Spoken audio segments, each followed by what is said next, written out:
Brunswick. Tonight we'll take you to Tamarack Public Golf Course, where Mayor Jack Sinagra held his first scholarship golf tournament. Skateboarding is big among township teens, and some local kids show us their stuff. Amy Fisher toured East Brunswick schools on opening day, and antique car owner Kay Rullo proudly displays her prized possession. We'll wrap up tonight's show with Adrian Eisner's consumer tip on layaway purchases and an update on this week's Town Council agenda meeting. But first, here's a look at the upcoming Channel 8 schedule. Monday morning at 10, Lenore Kulik starts your week off with exercises for spot toning and burning. Susan Pober, a children's librarian, presents stories from the library at 10:30. On Tuesday night, legendary broadcaster Art Linkletter discusses his new book, Old Age is Not for Sissies, on In Print at 7 o'clock. At 7:30, John Megliaro talks with two local chiropractors. And Lyme disease is the topic of a special presentation at 8 o'clock. Wednesday's lineup includes For Art's Sake at 7:30 with a special musical tribute to Hank Williams with Jim Murphy of the group The Pine Barrens. And at 8 o'clock, The Arts focuses on Oktoberfest, a weekend festival of arts in New Brunswick. This Week in East Brunswick is featured at 7 o'clock and 8 o'clock on Thursday night. At 7:30, Sandy Landman learns all about dog training from resident Richard McGinnis. Saturday morning programming starts at 9:30 and includes reruns of this week's shows. It's a good time to catch up on Channel 8 programming if you've missed it during the week.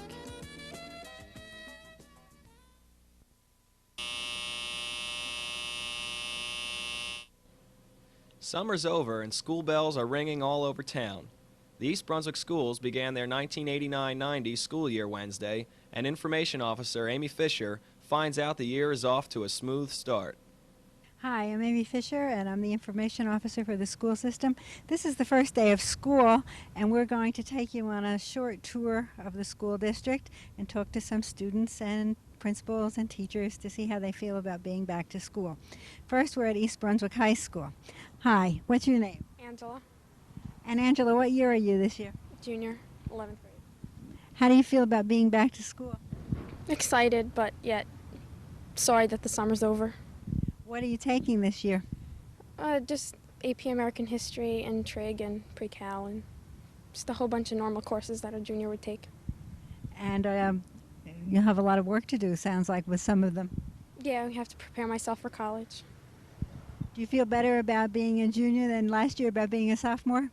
Yeah, because I know the school and I know some of the teachers, and it's better. Great. Okay, what's your name? Elaine. And what year are you?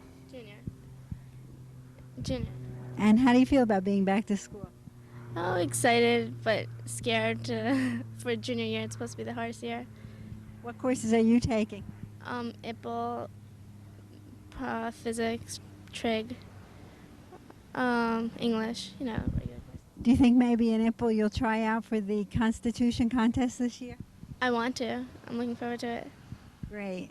And how do you feel? Do you feel better about being a junior than being a sophomore? Definitely, being just getting to know the school, getting to know that you're almost there to graduate. Great. Well, good luck to both of you. We hope you have a great year. And how did you spend your summer? With my 2-year-old daughter. Spent a lot of quality time with her. Taught her how to swim. It was a very nice summer. Great. Now, what are you teaching this year? Psych 1 and Psych 2. And you've taught those courses for a while? 13 years. This is my 13th year in the district. Yeah. Have you seen any big changes in the school since you started? It's a lot calmer. It's a lot quieter. The kids are, I believe, better behaved. It's a nice atmosphere. Yeah. Well, that's great. So we'll look forward to a good year and good luck. Thank you very much. Thanks for being here. Okay. Well, here's our superintendent, Dr. John Kopka, who's been going around to see how things are going on opening day. How is everything going? Yeah, Amy, we're off to a real fantastic start. Based on what I've seen a real positive tone in all of our buildings. Very, very positive atmosphere, and we're very hopeful that it'll continue throughout the entire year. Well, this will be your first full year as superintendent here, so we wish you lots of luck, and I'm sure you'll enjoy it. Thank you very much. Last year, I tried unsuccessfully to get a policy implemented so that no one could smoke in the school. Since that time, a lot of things have happened, a couple of which are very important. First of all, the state of New Jersey passed a law which says that no one can smoke in schools. And that means your parents, your teachers, myself, Mr. Tantillo, whomever, yourselves, cannot smoke. It's not new to the students because you had that restriction before. What is new is my firm commitment to be as difficult as possible with those that do. Mr. King, how is everything going at East Brunswick High School today? Very good, Mrs. Fisher. So far, all the schedules seem to be in order, and very few requests for changes, which indicates that if not as everybody's happy, at least they know where they're going. You're having meetings with all of the students during their lunch periods today? Yes, Mr. Tantillo, who is the new assistant principal, and myself are meeting with the seniors, and Mr. Zukas and Ms. Petrozek are meeting with the sophomores and juniors. And we just go over some basic ground rules for the seniors, parking and out to lunch, those things that are very dear to their hearts at this particular point. And what's the reaction been? Mr. Tantillo said to me that he could not believe the attentiveness of the seniors. And I hadn't really thought of it. I guess you're here all the time and you don't appreciate that. But which is true. They have been extremely attentive and cooperative. And we hope for 179 more days we can accomplish the same thing. How do you feel about being back to school?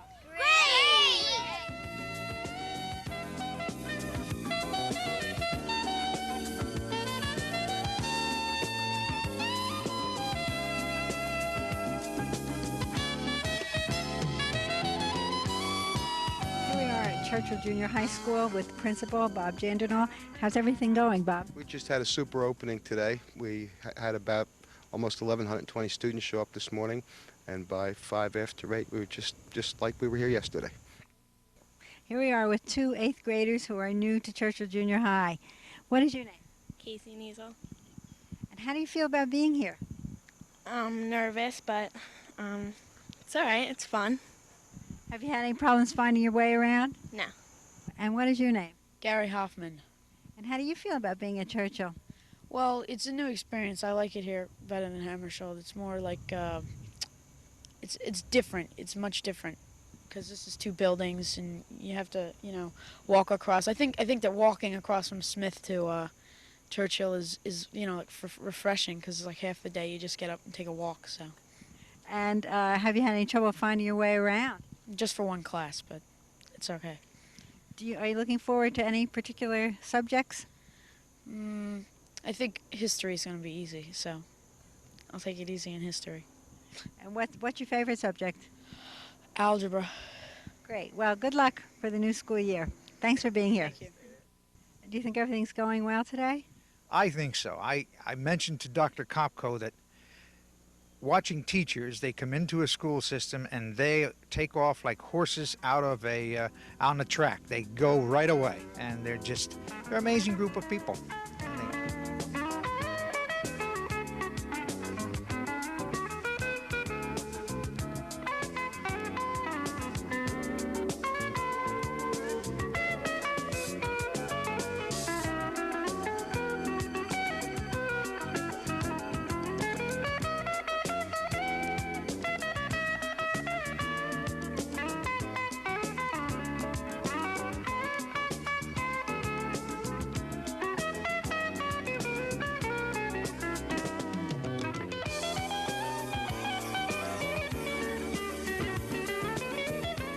Tamarack Golf Course played host this week to Mayor Jackson Agra's scholarship golf outing.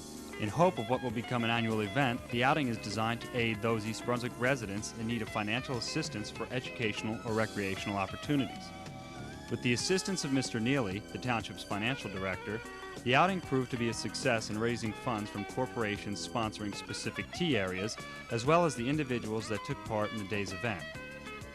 Participation in the tournament was limited to 72 individuals and required an entry fee of $50 per person, which covered green fees, cart rental, and lunch immediately following the outing.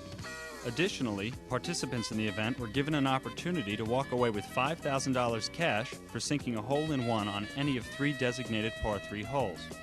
Spotters were assigned to these greens to confirm possible holes-in-one, but reported none in this year's tournament. The outing consisted of 18 holes of regulation golf and began at 8:30 Wednesday morning.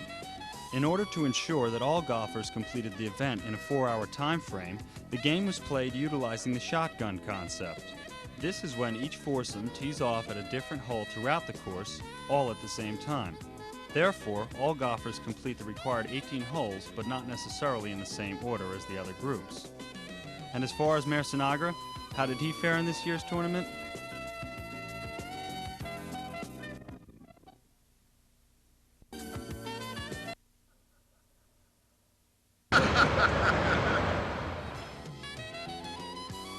Chances are slim that the Mayor's Scholarship Golf outing will become part of the PGA circuit, but with form like this and shots like these, even the pros would have been on edge. As every golfer knows, however, and non-golfers discover, a perfect day of golf is never complete without its share of mishaps, affectionately coined as mulligans. Even a tough lie in a patch of wildflowers can prove to be anything but a bed of roses. But a good time was had by all, and from the generosity of participants and benefactors alike emerged a new type of champion.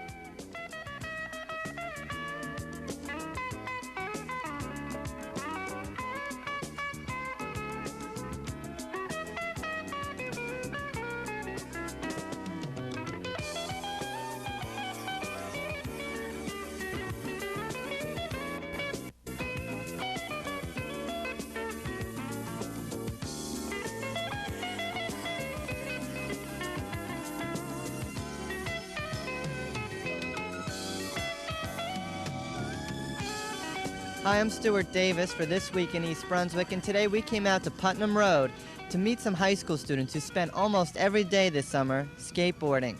John Crocco's here to tell me more about the sport. John, tell me what you find so much fun about skateboarding and how you got into it. Well, I just saw a couple of kids like down the street, doing it, and I had nothing really to do before I found skateboarding, and I said I might as well pick it up since everybody else is doing it. So, it looks fun. Is skateboarding something that's very popular in East Brunswick?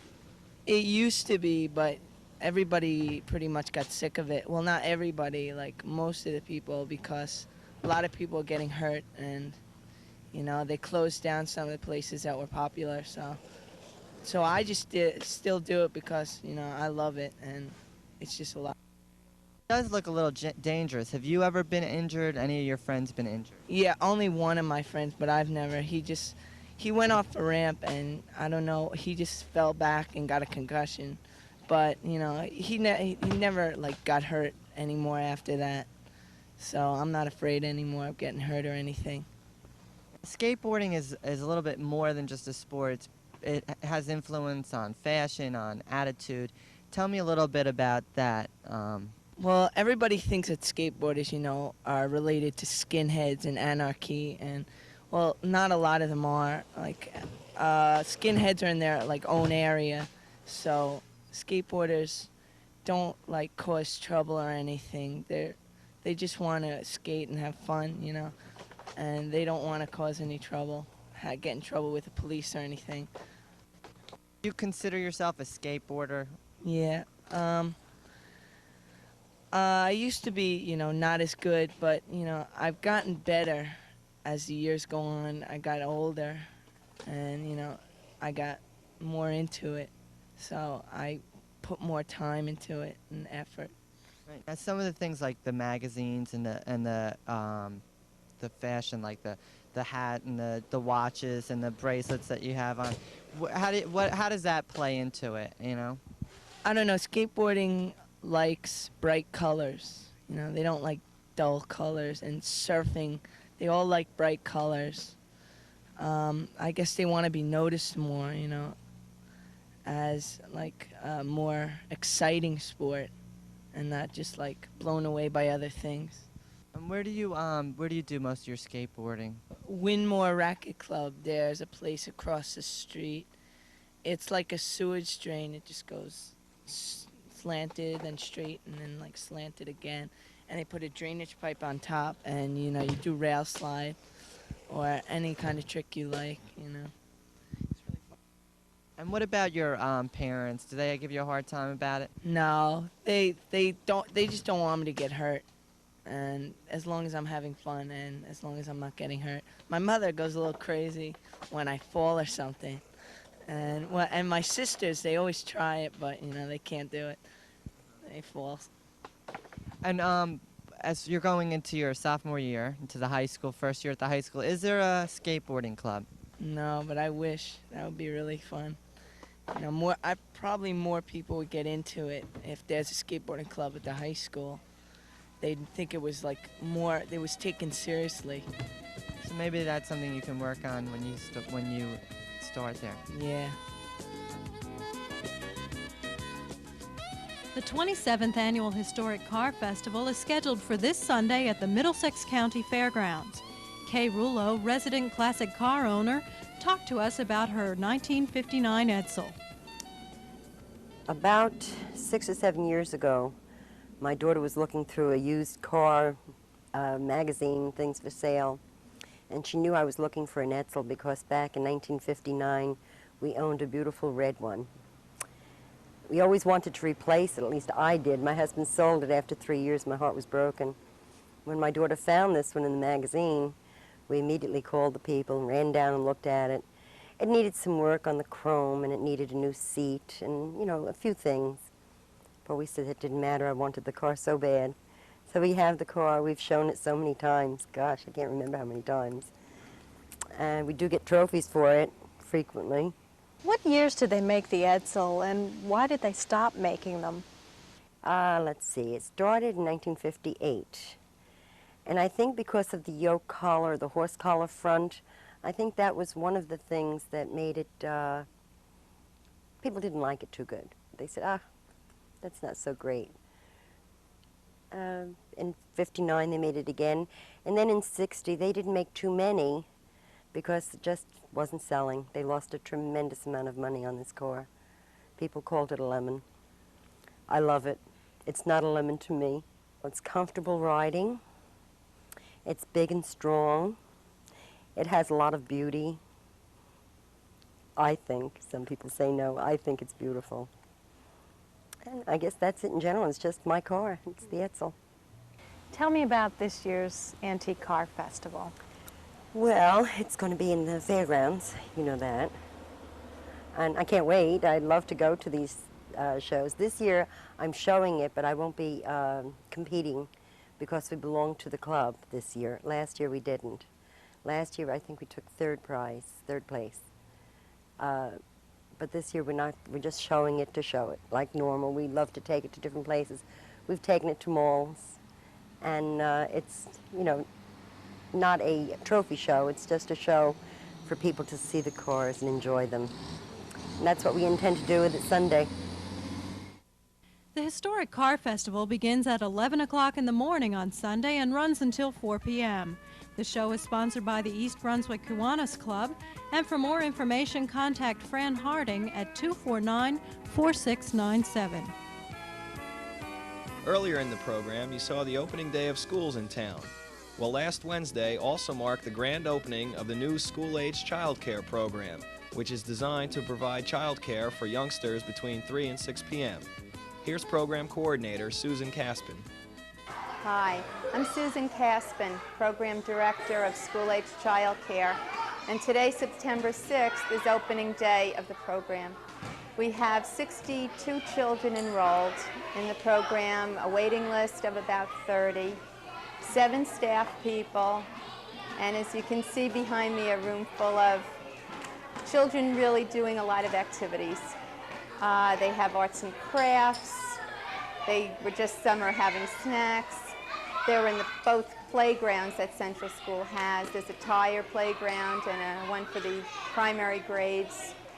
At 4 o'clock, the library is having a program here, storytelling. And at 5 o'clock, we're having opening day ceremony. and it's a reception for the parents in the program, interested people who have really worked for the past 2 years to have this program instituted. The mayor will be speaking, superintendent of schools. It should be a very exciting event. The usual hours for the school-age child care program is from when school lets out at 3:10 until 6 p.m. And on school half-days, the program will run from 1 until 6 p.m. If you're interested in having your child participate in the program, there is a waiting list, as I've said, but if you contact me at the Parks Department or at 390-6983, we can put your child on the waiting list.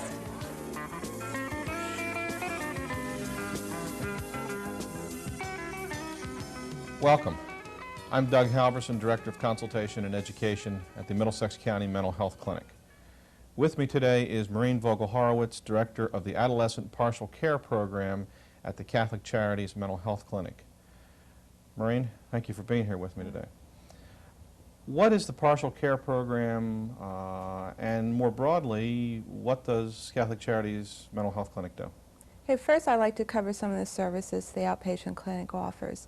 They offer a wide range of individual and family psychotherapy sessions. They also run specialized groups. For information on any of the specialized groups, you need to call the main number and somebody will help you. We have a domestic violence program that's very unique because it offers services to the male batterers and their families. The Adolescent Partial Care Program has operated for a number of years and runs a milieu program in the afternoon for severely emotionally disturbed adolescents and pre-adolescents and their families. This runs from Monday through Friday from 3 p.m. to 6 p.m. We have been quite successful with the adolescent program, and in the fall, the end of September, beginning of October, through a United Way Venture Grant, we are adding additional programs for this population. We're starting a Saturday respite program, and this will run a 5 to 6 hour day. Transportation will be provided, and it will offer a respite, a break for the families of these adolescents. We will also offer support for the families through our partial care program. We are also going to address the needs of the adolescent who is experiencing an emotional problem and substance abuse problems. We will run weekly groups, 2 groups, separate groups, 1 night a week, one for ages 9 to 12 and one for ages 13 to 18. These will be run in conjunction with a staff member from the Addiction Recovery Unit at UMDNJ. Lastly, I'd like to mention a parenting workshop program that we will be offering free of charge to residents of Middlesex County. These will be held 1 night a week, and representatives from different agencies will come and speak about different topics. Thank you, Maureen. With me today has been Maureen Vogalttorowitz, Director of the Adolescent Partial Care Unit at the Catholic Charities Clinic on Ruse Lane. For further information, the number is 257-6100, 257-6100. I'm Doug Halverson, Director of Consultation and Education at the County Mental Health Clinic. With me today has been Maureen Vogalttorowitz. Thanks for being here, Maureen. Thank you for watching. This is Paul Hansen from You and Your Money with this week's Money Tip. A stop order is an order to buy or sell at a market price once a security has traded at a specified price called the stop price. A stop order to sell, always at a price below the current market price, is usually designed to protect a profit or to limit a loss on a security already purchased at a higher price. The risk of stop orders is that they may be triggered by a temporary market movement, or that they may be executed at prices several points higher or lower than the stop price because of market orders placed ahead of them. Stop orders, although, are an important tool in protecting one's investment. This is Paul Hansen from You and Your Money with this week's Money Tip. Last Sunday wrapped up this year's summer concert series at the Community Beach on Dunham's Corner Road with a jazz concert from New York-based OTB, Out of the Blue. The shows have been produced by the Township's Recreation Department with help from Provident Bank and have been enjoyed by many Township residents. Here's a few minutes from last Sunday's concert, and thanks for watching.